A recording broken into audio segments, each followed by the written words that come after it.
I mean, is Cooper Rush worth 2.5 points? I would hope Quinn Ewers put up a decent stat line against Arizona State. If he didn't, we have a real problem. You can say the same thing about Creighton. Okay, they had the one good game against Kansas at home. When Toast talks about the kicking market, it's like some earth is flat shit. Andy, true or false, this is going to be a dog walking. Dog walking. This is my dog walking of the day. I think it's going to be very ugly. Dog walking. I think this is going to be ugly. Hey, get the sauce. Good evening, everybody. Happy Tuesday morning to you all. It's just me tonight. Kyle's going to run through some college football after this as well. Spoon couldn't make it, but that's okay. I'll try to pay a little bit of attention to the comments too, so it's not just me rambling this whole time. But as far as today goes, I had 2 bets. First 5 under in San Diego, which was free, and then I had a donkey parlay with the Giants and the Mariners, and it looks like those both should win too. So a nice little 2-unit day. So I can't really complain.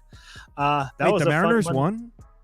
They're about to. They should, unless something crazy happens here with 2 outs in the top of the 9th. They do have a man I on. thought everyone was complaining about that. I saw comments complaining about your Mariners pick. No, it was just one guy. He said like the same thing like 7 times. So. What are they losing? And then the bet won, and now he's nowhere to be found. So, like I said, I was eating dinner. He could call the ambulance if you'd like.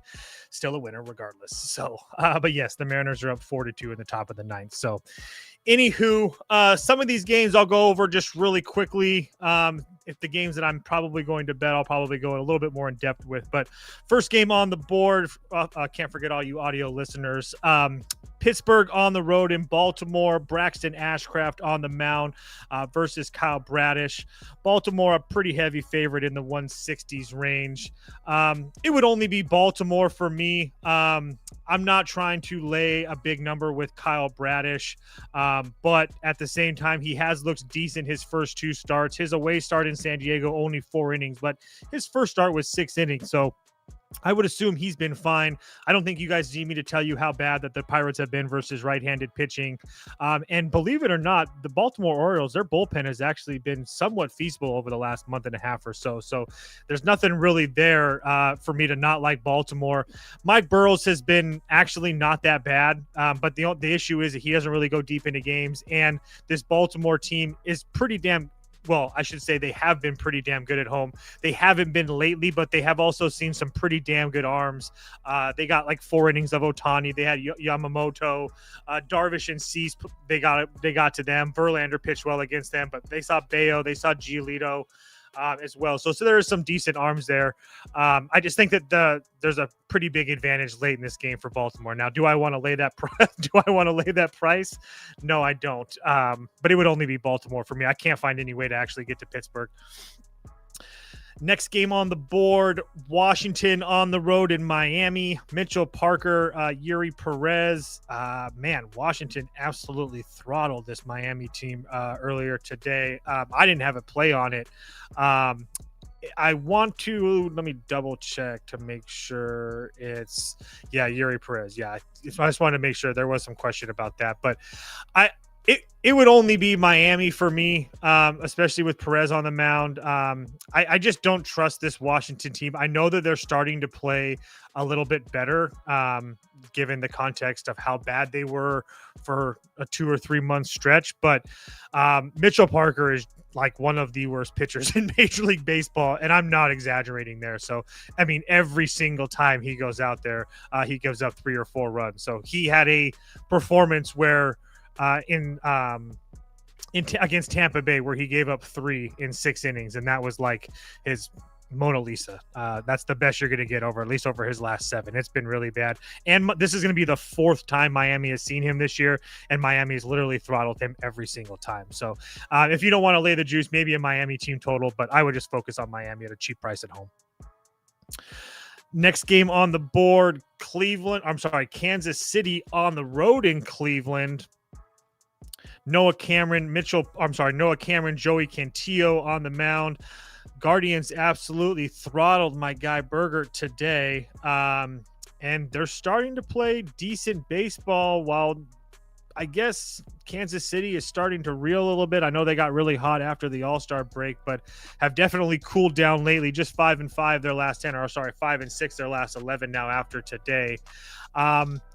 Noah Cameron's been pretty decent. So it's really hard for me just to go out there and just say that he's like an absolute fade. And it's not like, I think everybody knows, it's not like this Cleveland offense is anything to write home about it, left or right-handed pitching. But I do think they're starting to heat up offensively over the last week and a half or so. You're seeing a lot more 4 or 5 plus run performances from this team, and being at home, a place where they usually play better. I know it hasn't played out as much this year, but historically this team is pretty damn good in Cleveland. It would only be Cleveland for me. Cantillo's been pitching pretty well. He had a bad home start against the Twins, but besides that, he has been pretty damn decent at home, especially over his last 3 or 4 starts. I mean, Minnesota got to him a little bit. Again, I don't really love that, but I mean, he looked really good against Baltimore. He looked decent against the Dodgers in a short sample, but this Royals team is just really not hitting left-handed pitching in any way, shape, or form. So they got 4 runs off of Patrick Corbin and Mitchell Parker, where they got 5 off of Mitchell Parker. But like I just talked about Mitchell Parker in the game previous, he's been absolutely terrible. So everybody seems to get 4 or 5 runs off of him, but they've been blanked by a lot of guys like Joey Wentz and stuff like that. So Sean Manaea pitched well against them when he wasn't pitching well at all. It's just really, really hard to get to this Kansas City team. So I'm most likely going to be betting Cleveland. They're one of the teams that circled for me. Next game on the board. Giants win, Mariners win. Let's go. Mets on the road in Philadelphia. Sean Manaea versus Ranger Suarez. Phillies got a nice win today. Obviously, without Trey Turner, that helps. I don't know if anybody saw a 1-0 victory. I don't really know what to think in this one. I guess you can, you can put up the Phillies for me just because they are at home. But I don't really love either one. The Mets have been really good versus left-handed pitching pretty much all year long. They've been pretty much a top 5 team versus left-handed pitching for almost all season. And, I mean, they've gotten to the last, 5 lefties they've seen: Andrew Abbott, Jesus Luzardo, Christopher Sanchez, Joey Wentz, Mackenzie Gore. They ran him out of the game early. So they have been getting to lefty starters. But, man, I mean, Ranger Suarez had 2 bad games, one at home, one on the road against Cincinnati and Baltimore. And besides that, I mean, there was a bad start against the Angels too. But besides that, he's been pretty damn good. And I know that he's had his second half issues in his past, but he's really righted his wrongs. I mean, starts against Seattle, Washington, Atlanta, and Milwaukee. I know Washington and Atlanta aren't anything to write home against, but Seattle and Milwaukee are playoff teams, and he pitched into the 6th and 7th inning in those games. So I think there's a reason that the Phillies are a short favorite, not just being at home. I mean, Manaea, I've been trying to back this guy in ways, and I keep on thinking that will only get better the more he pitches, but the results aren't there. It's essentially 4 runs every time he goes out there over his last 5 or 6 starts. So until he actually pitches a gem, I find it really hard to back him. I know he pitched 4 2/3 of a 2-run baseball against this Phillies team not too long ago, but if you're not even going to make it a full 5 innings in Philadelphia, I don't really like the chance. Or if he doesn't make it a full 5 innings, I don't really like the Mets' chances of winning that game. So it would only be Philly to me. I was trying to find a way to get to the Mets at plus money, and I really couldn't do it. Next game on the board, Detroit on the road in Yankee Stadium. Casey Mize on the mound versus Will Warren. I think I'm going to lay it with the Yankees. Excuse me. I'm going to sneeze. Sorry. Will Warren has not great splits versus... Sorry.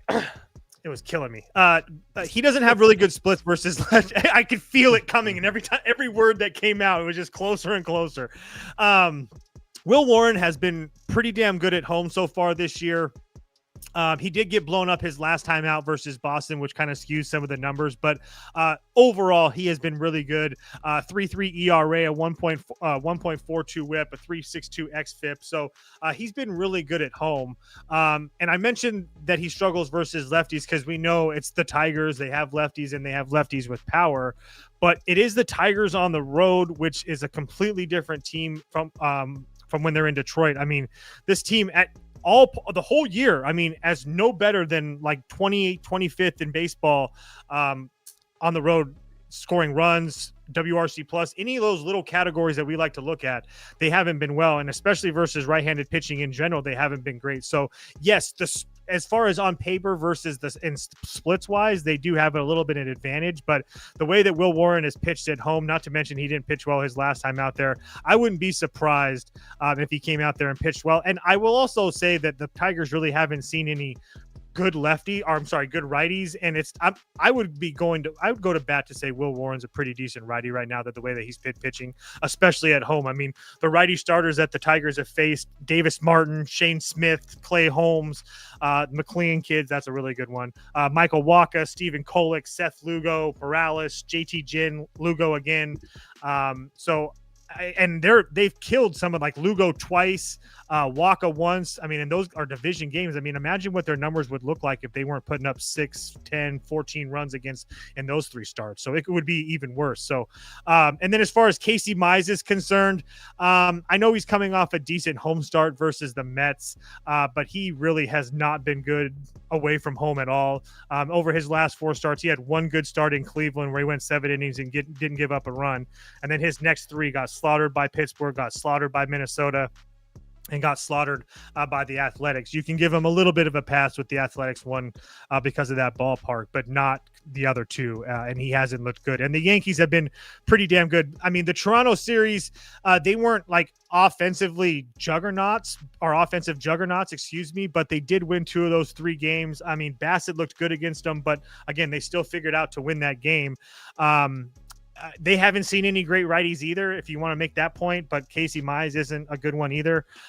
Both these teams had the day off. With the Yankees, with a fresh bullpen, I don't worry nearly as much if they have everybody. So I think that there's a reason that the Yankees are a pretty big favorite here, with Detroit being on the road. I think 150 on Bet365 is probably where I'm going to go. And hopefully this line gets up to the 160s, 165. So it would only be the Yankees for me. Next game on the board. Yeah, I was going to say there's no lines. Be very curious to see what that line is. Definitely want to play on Toronto. Next game on the board, Cubs on the road in Atlanta. Cade Horton on the mound versus Spencer Strider. Man, this Cade Horton kid, man, just continues to impress. I mean, it's unreal what this kid is doing. At home, on the road, it doesn't really matter. I don't even know if you can really make an argument about the competition that he's faced either. So you can put the Cubs up for me. I know that they're going to be missing their closer. That doesn't really worry me as much. I think that this, with the way that Cade Horton's been pitching and the way that, especially considering the fact that Spencer Strider's been so damn bad, but the way that Cade Horton's been pitching, I know that he's probably only going to give you 5 or 6 innings, but I really don't think that the Braves are going to get to him. I mean, they've seen some pretty decent arms with the Seattle arms. They really didn't do anything except for Bryce Miller, and they didn't really do anything against Cade Horton, a week ago when they saw him. They didn't do anything against Aaron Savali. They got runs off of guys like Aaron Nola, Colin Ray, and Ryan Gusto. So I have no reason to believe that Cade Horton doesn't pitch well here tonight, and they could piece it together with the bullpen. But it's kind of now or never for this Cubs team. I don't know if I actually bet them. I would probably need plus money to bet them, but Spencer Strider shouldn't be a favorite versus anybody right now, especially with this Braves team. Next game on the board. Are there lines for that? I don't think there's lines for this one either. I don't think. Nope. I don't see anything popping up on mine. So am I skipping the next 2? I don't. Yes. Okay. I want to see if the Texas one has one. Yeah. Nope. Sorry. Next 2. We'll just skip it because it doesn't matter. Next game on the board, Minnesota on the road in Disneyland. Zebby Matthews, Kyle Hendricks. Rinse and repeat what I said yesterday. Over 9 or pass. Not really in love with either one of these starting pitchers. I know that Kyle Hendricks has figured out ways those last couple starts to pitch well. I just don't think that he's going to be able to continue to do that. We've seen this before from him, where he's had a couple good starts against Seattle and the White Sox, and then he gave up 3 to Detroit, then got slaughtered by the Dodgers in Cincinnati. I just think that sooner or later he's just going to give up runs. I know that you can't like handicap baseball games like that, but when you watch this guy for 10 years now, it just seems like it's just almost like clockwork. So again, I'm not playing it, but it would only be over 9 for me. Zebby Matthews has been somewhat decent versus bad lineups, but this Angels team, they can score runs, and it's not a team that I'm trying to play unders with. I think there's a reason that this number's 9, but I'm not going to bet it, but it would only be over in Disneyland for me. Next game on the board, St. Louis on the road in Seattle. Matthew Liberatore on the mound for the Cardinals. George Kirby on the mound for Seattle. There's not a chance in hell I lay minus 200 with the Mariners. I think that they win the game, but Kirby has shown that he's really not 100% right. I don't think. Yes, you can give him a little bit of a pass for the Tampa Bay start. It was god awful, but when I say pass, because it's in that AAA ballpark or whatever, I don't really give him a pass. He didn't look good in any way, shape, or form. 10 hits in 2 innings and 7 earned runs. And yeah, he pitched well against Cleveland and the Athletics prior to that. But Cleveland offensively isn't really anything special. The Athletics on the road, I know they're a really good offense, but in Seattle versus him, it's just really hard to be super, super impressed with George Kirby. And I love George Kirby, but he got destroyed by the Mets on the road. I know that all those starts are on the road, but regardless, we saw tonight, Seattle was down in this game early and they kind of fought to came back and they won 4-2, but it wasn't pretty. Matthew Liberatore has been bad, and Seattle's got to lefty. So, I understand the price, but there's just no way that I could possibly do it. So it would only be St. Louis plus 1.5 or St. Louis for pass, but there's just no way I could lay with Seattle right there. Next game on the board, Cincinnati on the road in San Diego. This game is in extras right now. Kind of want to see what happens as far as these bullpens being used. Not that I don't think it's going to go like a whole bunch of innings extras, but it's always curious. Both of these teams have used a lot of their guys. But it would only be Cincinnati for me. I don't understand this price. The Padres are not playing good baseball right now at all. They were down early in this game and fought to come back. Littell, I guess he hasn't been great, but again, has 3 of his last 4 starts have been in Cincinnati, a place where it's a lot easier to score runs than San Diego. And this Padres offense has, been absolutely terrible over the last month or so. Their numbers versus right-handed pitching look decent. That's very, very fugazi. Tanner Gordon, Cade McBrown, they got 12 runs off of. Mick Abel, they got 5 runs off of. You make those just somewhat average 2 or 3 run starts and not the 5 and the 6, because these guys are AAA or out of the league in most places. It's just really, really bleak. So it's just really hard to pay that price. Not to mention you have Michael Keane coming back. He says he's saying all the right things.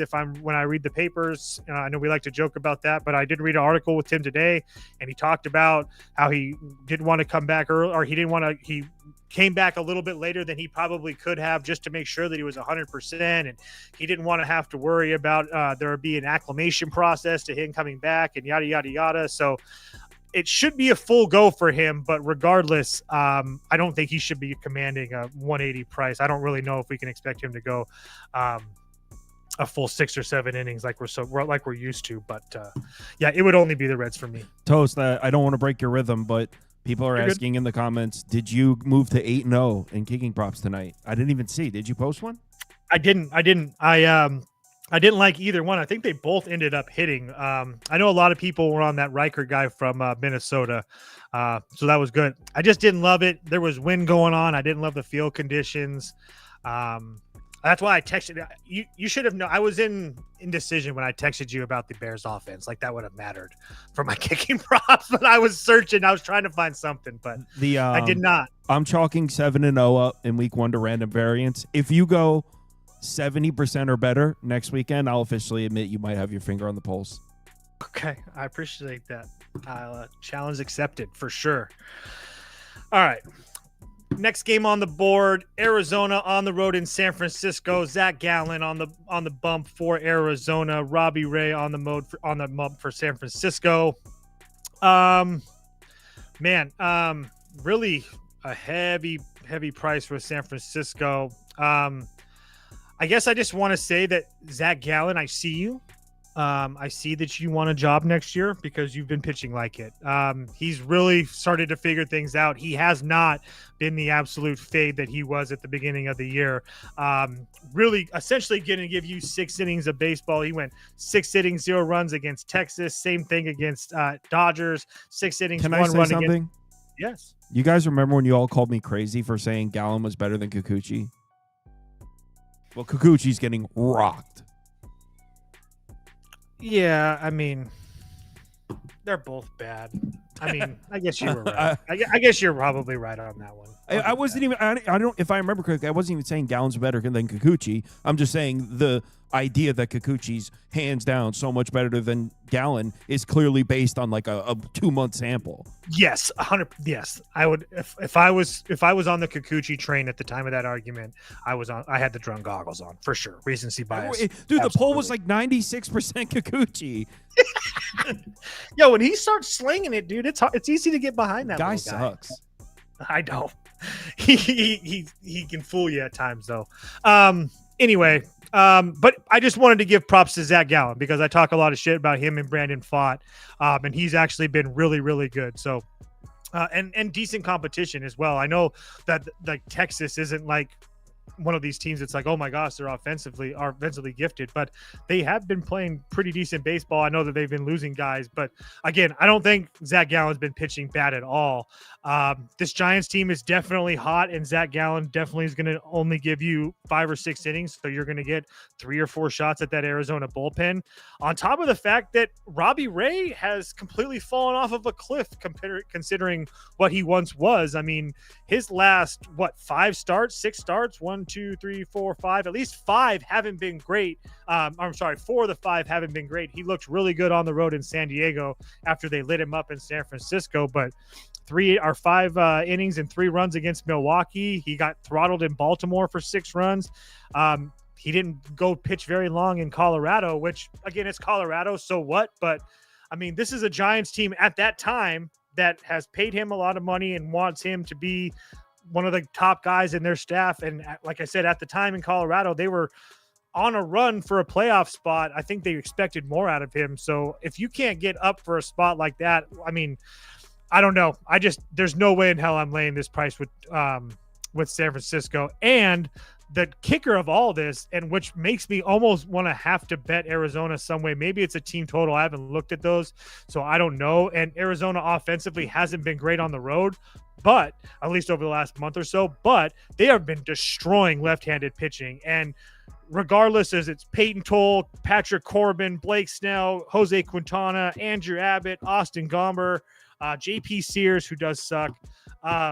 All those, I mean, you could argue that Robbie Ray is better than all those guys not named Andrew Abbott, but Robbie Ray's pitching like dog shit right now. So it would only be Arizona for me. I guess they just really, really hate this bullpen to make Robbie Ray this big of a favorite. So I thought that it would change. The price would change a little bit considering the game today, but I guess that bullpen is just that bad.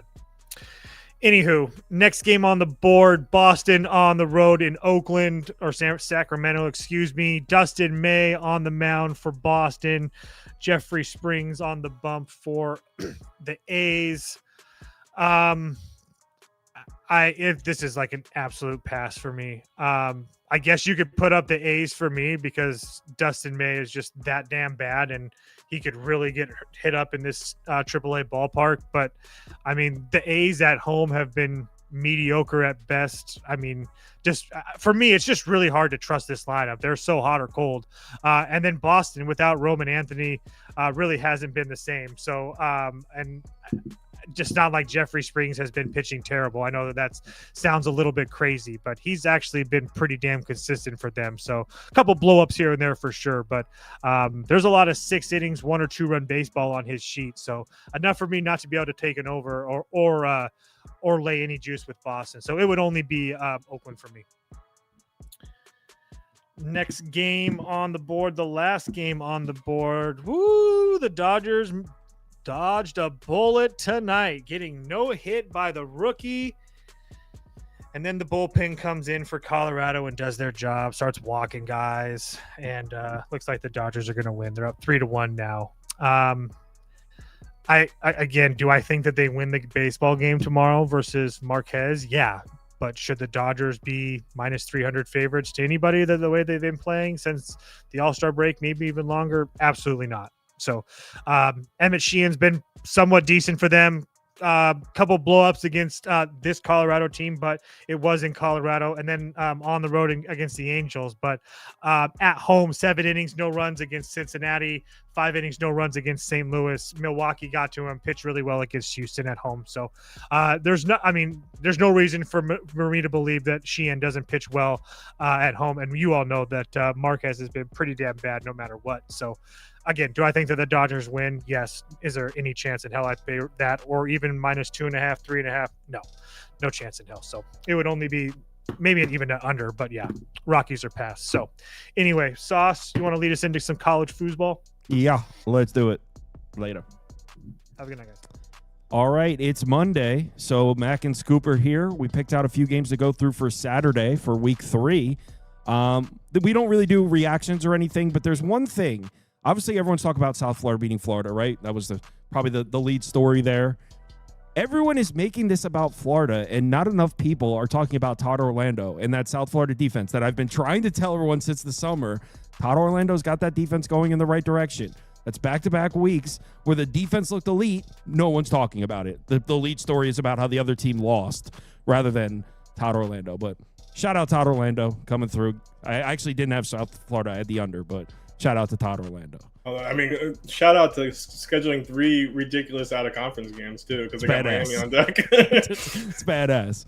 All right, so we got 7 games, and we'll go ahead and get right into it. We're going to all the games that we picked are from Saturday, for this coming Saturday, and we're going right in order of chronologically in terms of the start time. So we're starting at noon. Clemson, Georgia Tech, big one. This number's all the way down to 3.5. Looks like Georgia Tech's been getting hit early. And who could really blame them? Mac, are you part of that Georgia Tech early action? I mean, in the summer, I did like Georgia Tech at 9, but right now, man, I think I got to go in on Clemson here. I'm gonna buy the dip here. I know Clemson has been underwhelming through 2 weeks, especially on the offensive side of the football. They've really struggled to run the ball. I know they got some injuries on the offensive line. But I think this is a tough matchup for this Georgia Tech offense that really wants to run the ball with Haynes King and Jamal Haynes in the backfield. We're talking about injuries on the Clemson side. Who knows how healthy Haynes King really is here? So I think Clemson's able to stack the box here. I think Georgia Tech's going to have trouble moving the ball throughout the day. I think Klubnik is able to make enough plays finally in year 3 of Riley's system here. I'm going to take Clemson at a discounted price here, laying the 3.5. I would like to see that thing get down to 3 just to get an even better number, but I don't know if it's going to get that low. I mean, like I said, the look ahead this summer was 9.5. I think we've gone a little bit too far with the Clemson hate. They did this last year. They sucked in the non-con and then they rolled through the ACC under Dabo. So I'll buy Clemson at the low here. I'll lay the 3.5. That's going to be an unpopular pick early on. I'm sure later in the week at this lower number, we'll see more people favoring Clemson. What do you think, Scoop? Yeah, I kind of like Georgia Tech here. Clemson obviously hasn't looked good so far. I'd have to imagine Haynes King is back for this one. I mean, I know they didn't need him against Gardner-Webb. I mean, Philo did fine, had a solid game. But, I mean, they're going to need King on looking like Lamar on this one, like Lamar Jackson. I mean, Clemson Clemson's going to come out, man, firing. I mean, I know they were down 16-3 to Troy. They played a better second half. Their defense was good, but that offense seems lost right now. And I don't want to overreact to Clemson against Troy, but that's, I mean, 2 straight weeks now the offense just wasn't clicking with LSU and Troy. I know Clemson, I think Kyle might say it was without 3 starters, but the backups should have been fine replacements against a team like Troy. I mean, and Georgia Tech is an incredibly solid team. Haynes King is better than Goose Crowder, who was kind of piecing up Clemson's secondary for a little bit there. This is also the first time Clemson has been to Georgia Tech with fans since 2018, so it's been 7 years. I also get that Clemson's beaten Georgia Tech 9 games in a row, but still Georgia Tech's best team offensively and defensively in a decade, and I just like their well-rounded offense. I think they can compete for sure. And defensively, Jordan, Butler, Hill, they're all doing great so far. I think Georgia Tech can compete here. I think fans are going to be fired up, so I'll take the 3.5. So I kind of agree with both of you. I disagree with Mac about that Clemson's offense is going to pick right back up. I'm not so sure about that. Georgia Tech's defensive front looks pretty strong so far this season. They were able to put a ton of pressure on Salter in the Colorado game. We're seeing this Clemson offensive line, this injured Clemson offensive line, really struggle to protect Klubnik so far. I mean, Troy was pressuring them. They were, like Scoop said, they were missing. There's 2 starters missing on the offensive line. Also, who knows the status of their star receiver there, Antonio Williams? I'm not sure if he's back for this game. So there's just injuries on the Clemson offense right now. And like Scoop was talking about, it doesn't look right. I don't know if Clemson's offense just shows up and starts looking like the offense they were hyped up to be. But on the other side, I don't know if Georgia Tech's going to be able to move the football in this game. They were running the ball pretty efficient. Well, not pretty efficiently. They were running the ball extremely efficiently against Colorado. And Colorado had a strong defense last year, but keep in mind, they lost like everybody there. So I'm not putting a ton of stock into that. And we're all talking about how much Clemson sucks so far. I mean, they're allowing less than 3 yards per carry. The defense looks fine. The defense looks as good as advertised. So I think this Clemson defense is going to be a wake-up call for Georgia Tech. I could see them really struggling, and I'm worried about Haynes King too. A college football season is 12 games. You don't have load management in college football, so just holding him out, yeah. Now they really like that kid who played. Like the Prilo, they really like him there in Georgia Tech. So I think they feel they have a very strong team even without Haynes King a quarterback. But holding a quarterback out of 1 out of 12 games is a little bit concerning. I would go under here. The weird thing is, I wrote some notes down for this game earlier today, and I say I like the under at 52.5. I checked back 30 minutes later, it jumped up 2 whole points. There's 54. I don't know if Antonio Williams news broke that he's going to play. I don't know what happened, but the total went up recently. I would go under, and as far as the side, I think I would side with Mac on Clemson. If I maybe a 3. I'm not really sold on Clemson bouncing back, but I think Clemson's defense is really going to give Georgia Tech a hard time. And everyone's like, the Clemson hype was fake and all this. And you know what? Georgia Tech was getting a lot of hype in the offseason too. And in my opinion, they haven't really thoroughly proved it themselves. So, yeah, it'll be a under for me, maybe Clemson. I think the jump in the total, Kyle, is that Haynes King finally he's gonna play. I mean, they sat him out for this game, so I think it officially that he's healthy, and we just need a little bit of offense from Clemson because that defense is rolling, like you said. I didn't even know there was. I thought it was already set in stone that Haynes King was going to play. I didn't even know there was a chance, because they said they were holding him out for this game. So I didn't. Yeah. Maybe there was officially news that broke that he's definitely going to play. I had already assumed he was going to play. Before that. All right, Georgia, Tennessee. Scoop, what do you think about this one? Muted. I usually never mute myself, and my kid's screaming in the background, so that's what I get. Yeah, so how good is Austin Peay? I mean, he beat Middle Tennessee, played strong against Georgia pretty much all game. Yeah, I mean, this opened, 7.5 point favorite for Georgia. Now it's down to 3.5. I mean, Georgia's won 8 straight against Tennessee. Kirby Smart has their number. Not only that, they won every single one of those by 14 or more. Now it's definitely better that they got rid of the game manager quarterback and Nico. And Joey Aguilar he's going to sling it here. Tennessee in their 2 games have had a run game with pretty much all their running backs. I am a little concerned on their defense, but I mean, UConn pretty much shut down Syracuse last week until late. I also know, like, you know, I don't know what kind of offense Georgia actually has yet. I mean, Georgia beat up on Marshall, and then if you watch that, they did struggle last week against Austin Peay. And I saw somewhere this is like one of the earliest times that these two played each other. Like, they always play each other later in the season. I think that could benefit Tennessee. I mean, Georgia's offense doesn't look great so far. Stockton could probably get better, but I think Tennessee's offense should be miles better than last year's. I know 3.5's a rough line though with Georgia and their track record against Tennessee, but I'm gonna go Tennessee plus the 3.5. I swear to God, you Nico haters have the memory of goldfish. we're crowning Aguilar as the king. You liked Aguilar last year. Yeah, I liked him, and he bit me in the ass when he just completely shit. I like him this season. He's a better team now. Bitter. No, but hold on. This is just typical college football head right here, and I'll tell you why.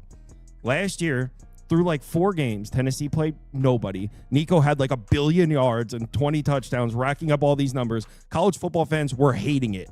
Stat padding, they were going on and on and on. Now here we are against Syracuse, who hasn't played defense in a few years, and ETSU.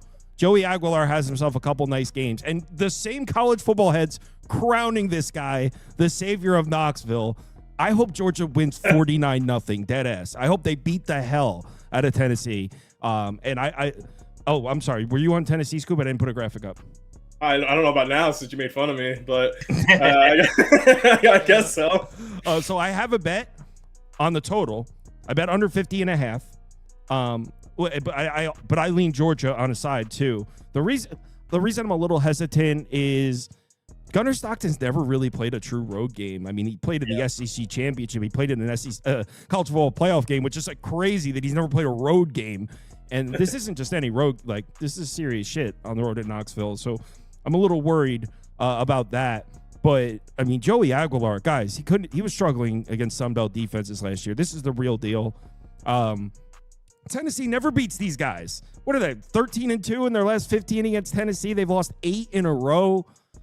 I don't think this Tennessee offense is better without Nico. I don't. It seems like everyone has forgotten what Tennessee was doing early last year. What have we seen that's different than last year? Nothing. Georgia comfortably under 50.5. Mac? Yeah, another one. I'm going to buy the dip here. And wait, you're on Georgia? Yeah, I'm all over Georgia. Hey man, I'm the biggest fan of Aguilar. I want him to shatter Nico's numbers. I want him to lead him to the playoff. But this is a flowchart game. Georgia's defense under Kirby has really given Heupel's offense a lot of fits. It's a bad matchup. Their physicality really bothers Tennessee's rhythm and timing of that offense there. I mean, you just look at the last couple of years, 31-17, 38-10, 27-13, 41-17. When Georgia beats Tennessee, they don't just squeak by. They beat the shit out of them. It's just a bad matchup for Tennessee. And I love Aguilar. I'm happy that he's off to a fast start, but this is a different animal playing that Georgia defense. I am a little concerned about the Stockton first true road game, but then to your point, he's played in an SEC championship. He's playing the college football quarterfinal game. I think that can somewhat prepare him for a true road game, even though Knoxville will be on fire since they haven't beat the Dogs in 8 years. But just from a matchup standpoint, I'm going to buy the dip on Georgia. And I think we're overreacting, too, with this line move. Georgia does this every year where they go through the motions in these big buy games. And then Tennessee, what have they done? Yes, they looked good against Syracuse. They ran up the score on ETSU. I don't think this number should have moved 4 points. So I'll take Georgia. I'll lay the 3.5. Completely agree. And by the way, Tennessee will be missing both their starting corners in this game. McCoy, the one guy, he hasn't played yet this year, so that's not new. He's been out the whole season. The other guy, Ricky Gibson, he got hurt in the Syracuse game, and I don't think either of them have a timetable for a return. I could be wrong about that, but I'm fairly certain both starting corners for Tennessee will be out in this game. Now, is Gunnar Stockton capable of exploiting that on the sidelines? Who knows? But yeah, both starting corners, that sucks. That sucks. That sucks, Vols. I thought for sure Mac was taking Tennessee there. I was ready to just be like, are you kidding me? You know me, man. I love a home dog as much as anybody, but I couldn't talk myself into that one. 3.5. They beat the shit Speaking out of home dog. This line. Honestly, though, this is a disrespectful line, honestly. Yeah. Oh, yes, I'll gladly take this one away. So, obviously, I'm a Mountaineer, so I am biased in this game, but this line is beyond disrespectful. When these two teams played last year at Pitt, West Virginia was laying 2.5. Now they're a 6.5-point underdog in that environment. You do the math. That's a 2-touchdown swing. We just went through this with Arizona State and Mississippi State just this last Saturday, where we're like, this is a 3-touchdown swing in a calendar year. Even that game, Arizona State at least earned that somewhat move with going to the college football playoff. West Virginia and Pitt have the same exact record over the last calendar year. They both have been 500 programs. Factor in West Virginia coming off a loss as a favorite, one of my favorite college basketball trends, and it really equates in college football. We saw with Army this last week, losing outright as a favorite and then going to the next game as a heavy dog or an overinflated number as a dog. They're covering at like a 70-75%. So West Virginia, 3-point favorites, lose a tough one at the MAC, defending MAC champs, coming home and almost getting a touchdown against their arch rival. All over my Mountaineers. Just keep the 6.5. I don't need it. Money line. Shit. Mountaineers outright. Country roads, baby. Yeah, I don't disagree. I will say in the Mississippi State, Arizona State one, we were looking at similar teams, and in this one, we're looking at kind of a completely different West Virginia team. So, like, possibly some pushback, like maybe the line swings because this is a new West Virginia team. But I completely agree. Laying 6.5 on the road in this game is freaking crazy. I'll probably end up. If this was like 4.5, now it's 6.5. Man, if I see a 7 at any point, it'll be no hesitation. Scoop, you with us? Yeah, so backyard brawl. I mean, I don't know how you don't take Pitt as just a better team on both sides of the ball. Personally, You're not taking Pitt, are you? Throw the numbers out. Those numbers don't mean anything. Pitt's offense looks great so far through 2 games, and West Virginia's West Virginia. That being said, I am on West Virginia. You can get that Pitt off of. I mean, listen, these big rivalries, I do like to take the underdogs. Last year in Pitt, West Virginia lost by 4. The last 11 times they played in Morgantown, they lost 3 times, and all 3 were less than a touchdown. Last time they did get blown out at home was 1991. This is always a competitive game. Even last year when West Virginia was pretty terrible, they put up 34 in Pitt. I mean, this opened at 2 earlier in the year. Now it's 6.5. I mean, do I think Pitt is better on both sides of the ball? Probably. Sorry, Mac. I mean, they definitely are, I think. But, I mean, this rivalry brings out the best in the Mountaineers. And Rich Rod knows this matchup. I'm sure Mac knows the last time Rich Rod played Pitt, it's when they lost 13-9 in 2007 in the last game of the year, which could have gotten them to the national championship. Yeah, poor Pat White. So, no, I don't want to lay 6.5 points with Pitt when it's a huge rivalry every year. It's a Rich Rod this is a Rich Rod game. He's gonna come out firing. I think West Virginia wins this. Mac, where were you during that game? I was in the 8th grade, and I came home crying. I had a tough night that night emotionally. The Mountaineers were going to go to the national championship. 27.5-point favorites, lose outright 13-9, and like you said, with this number too, to put in perspective, just recently. Pitt was coming off an ACC championship in 2021. That game was at Pitt, and West Virginia was coming off a non-bowl season, and the number was still only 7. That game was at Pitt. This line being close to a touchdown is a complete overreaction to just one data point, and Pitt hasn't beaten anybody this year. Yeah, I'm going to bet this. I haven't bet this yet, but plus 6.5. I was sitting there like, I kind of like West Virginia, waiting for the 7, but I'm betting it now. I don't even know if we'll see 7. This is my Super Bowl. Let's go. Eat shit, Pitt. All right, next game. Arkansas, Ole Miss. I mean, this was, for me, a blind over as soon as I saw it. I mean, the Hogs offense is correct. This has got to be one of my most incorrect takes that Scoop always likes to remind me of. I thought Taylor Green was going to suck at Arkansas. I was like, nah, we know this kid. We saw him at Boise State. He's not that good. This kid is Lamar Jackson. He's unstoppable, man. This Arkansas offense is 13th in success rate, 6th in PPA. Not to mention, this is what really puts me over the top. So Arkansas, their offense is better. They brought back the quarterback, bring back a lot of production. Their offense is better this year. It looks explosive as hell through the first 2 games. They lit up Ole Miss last year, and that was Ole Miss NFL defense. They lost all those guys. Ole Miss is actually struggling to stop the run, which credit to Scoop. he was like, Ole Miss is really going to struggle to stop the run all year. And I thought that was kind of a crazy take. So far, they're allowing over 181 rushing yards per game, over 5 yards per carry. Georgia State and Kentucky, not powerhouse offenses. So Arkansas is going to put a big number up on the scoreboard, but look, Austin Simmons has looked a little shaky.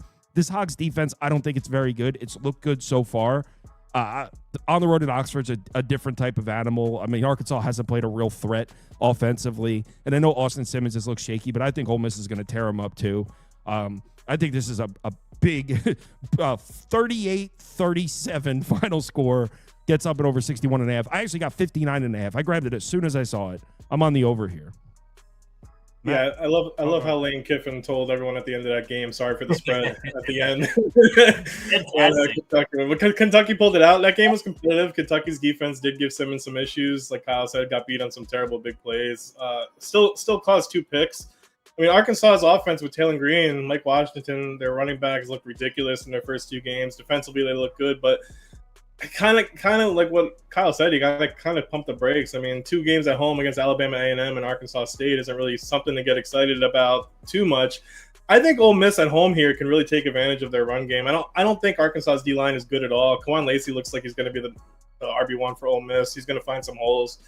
And yeah, Arkansas just hasn't played any competition. Ole Miss is coming off a strong game in Lexington against a better defensive line than this. And Ole Miss, like Kyle said, Ole Miss put up 63 against Arkansas last year in Arkansas. I know they allowed a bunch, so I could definitely see an over in this game too. It's probably going to be a shootout in the beginning, but it's a new offense for Ole Miss, sure. But I still feel like Arkansas hasn't competed much yet, kind of like what Kansas was against Missouri. I feel like they may start out nice, but Ole Miss should wear them down as the game goes on. So I like Ole Miss to cover. Oh wow, you're laying. I'd be leaning towards Arkansas on the side. Mac, you have been critical of Austin Simmons. You're not laying the points here, are you? No, I'm not going to lay the points. I'll give Ole Miss a lot of credit. They lose the turnover battle by 2+, and they still find a way to get it done on the road. I mean, you could argue last year's team would have found a way to lose that game and choke away the season, but I'm going to take the points here with Arkansas. To your point, I do think this is an over game. I think this is a track meet both ways. Taylor Green, it's year 2 in Bobby Petrino's offense. You mentioned Lamar Jackson. Well, Lamar played for Bobby Petrino at Louisville, and he's kind of utilizing him the same way. I know that they haven't played the best competition this year, but I have a whole season of data that he was good last year in this offense as well, and they put up points in the SEC. They actually were better on the road last year as well, getting wins at Auburn and then completely blowing out Mississippi State and then losing a tough one to Missouri. So they were able to move the ball last year on the road.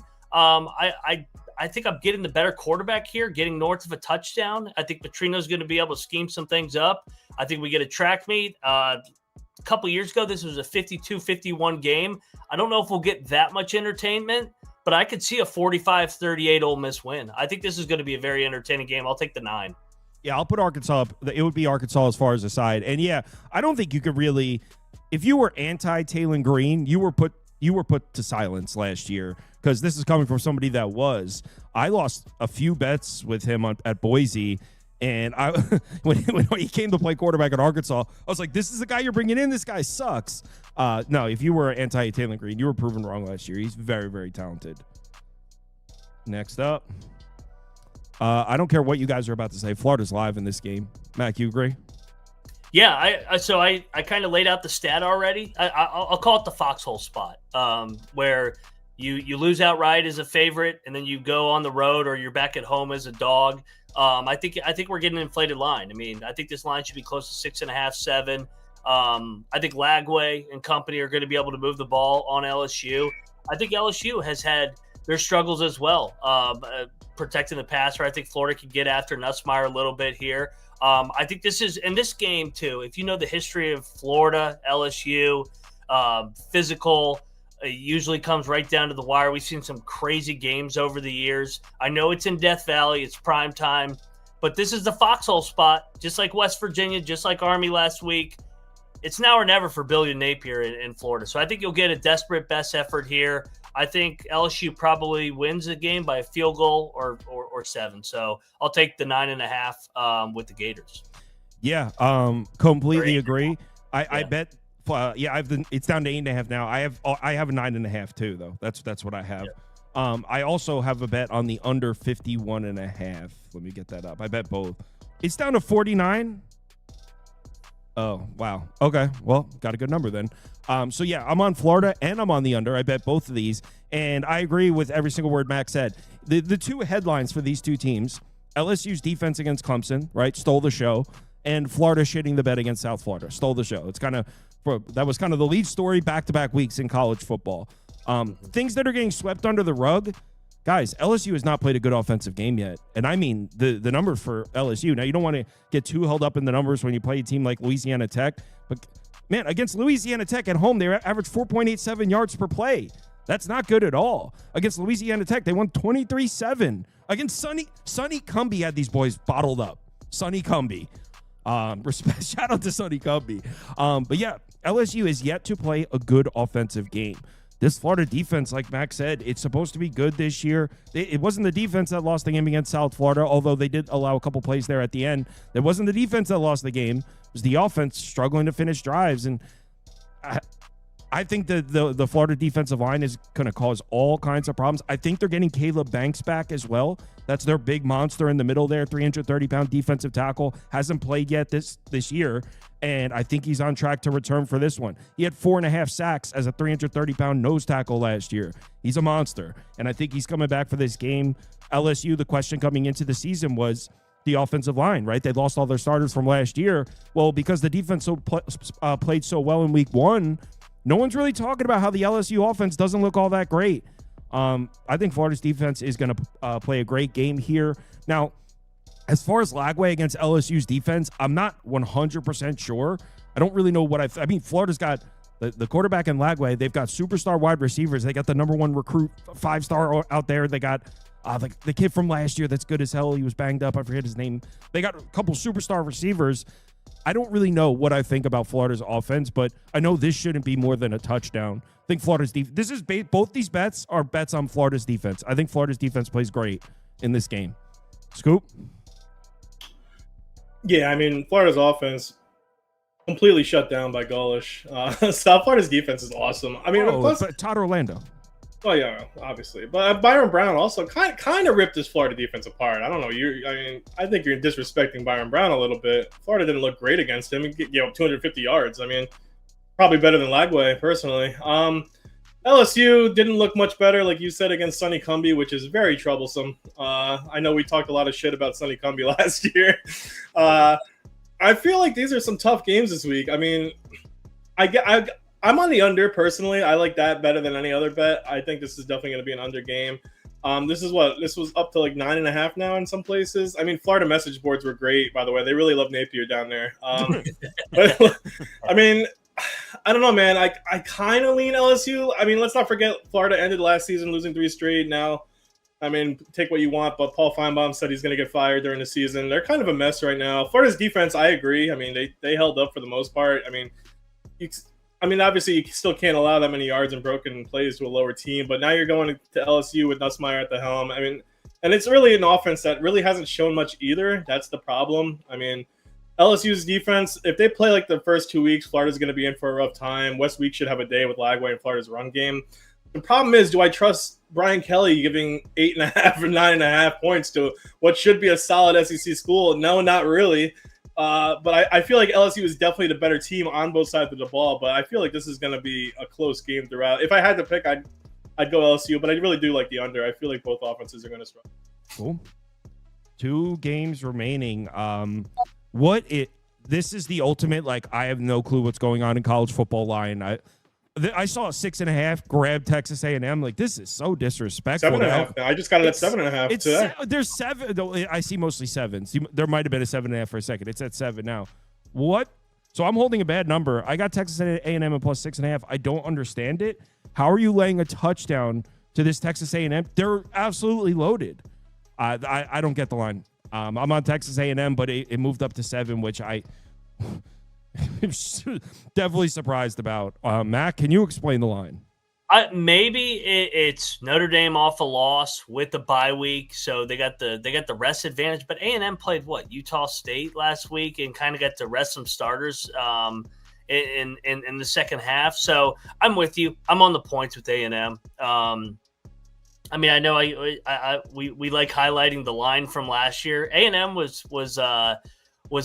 favored by 3 in the game down there. So I mean, this is kind of a little bit of a big swing here. I know Notre Dame went to the national championship last year, but they lost a lot from that team, and they're banged up still a little bit on the offensive line. I think A&M is as good as any team in the country in the trenches. So I think both teams are I think it's going to be a physical game up front. I know the games in South Bend where they're really, really good under Freeman, especially under the lights. But Elko, that defense, revenge angle from last year when they won at College Station against a young quarterback, I'm going to side with Elko in the points here. I think Notre Dame actually probably wins the game. I think it's going to be by a field goal or 4 points, just like LSU and Florida. I think these 2 primetime games, I like the unders in both games, and I like the dog in both games. I think we get 2 physical games here.